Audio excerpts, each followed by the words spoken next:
Okay, this is question number 15, and this is about the 15th take on this question because I keep getting tongue-tied as I'm trying to work through this. So why don't we just say a quick prayer for me that I can get through this. All right.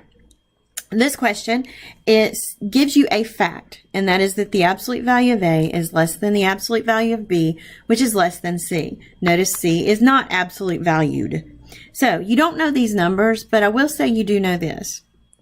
First of all, on the number line, you know that the magnitude of A, even though you don't know if it's positive or negative, if you think of A as just being in its absolute value, so it could be here or it could be on the positive side here. You just know that it's in this little region somewhere, okay? Even though you don't know where it is, you know that the magnitude or the distance from 0 is smallest because the absolute value of A is less than the absolute value of B. So B has to be outside of that somewhere. So like this or here. Okay. Lastly, C is not absolute valued, and I want you to remember that an absolute value, the end result of that is going to be positive. So the fact is that you've got a positive and a positive that are less than C, which means C has to be positive. So C is not only magnitude greater, further away from 0, but also it is definitely on the right-hand side of 0 on the number line. So, last thing, it's saying which of the following could be true.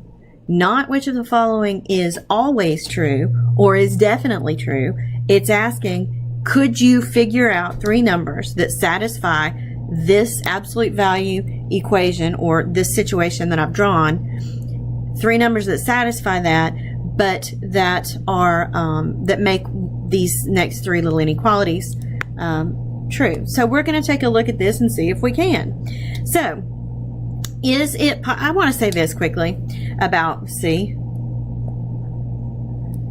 You know that C is the largest number, period, because it's definitely positive and its magnitude is greater. So, because you know that, anytime, anywhere that you see C is less than, because notice none of these are absolute valued. If you see C not being the greatest thing, the largest thing in this compound inequality, it cannot be true. So I want you to look at 2. 2 is saying C is less than B. We know there is no way that's possible. 2 is not a possibility.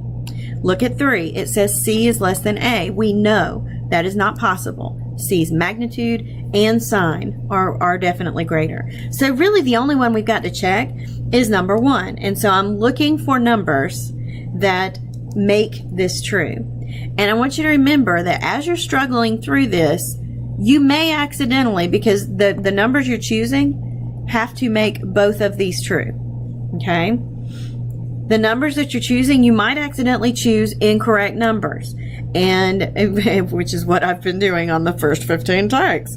But you're looking for, that doesn't necessarily mean if you found incorrect numbers that no numbers will make that true. Okay, so I'm just gonna say, okay, what if I said that I'm going to use a negative number for B. So negative 5 is less than. Now then, and I'm going to use, let's say, a positive number for A, not the negative one. So let's just say that that's 2, which is less than.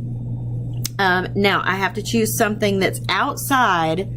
Remember that C is definitely, in my scenario, I chose 2 and negative 5, right? Here's the thing though. If this is negative 5, if this is positive 2, this is negative 2, and if the negative B is negative 5, then B has to be 5. I know that C, based on the original premise, has to be outside of 5. So I've got to choose something that makes that first statement true, so I'm just going to choose like a 7. Okay?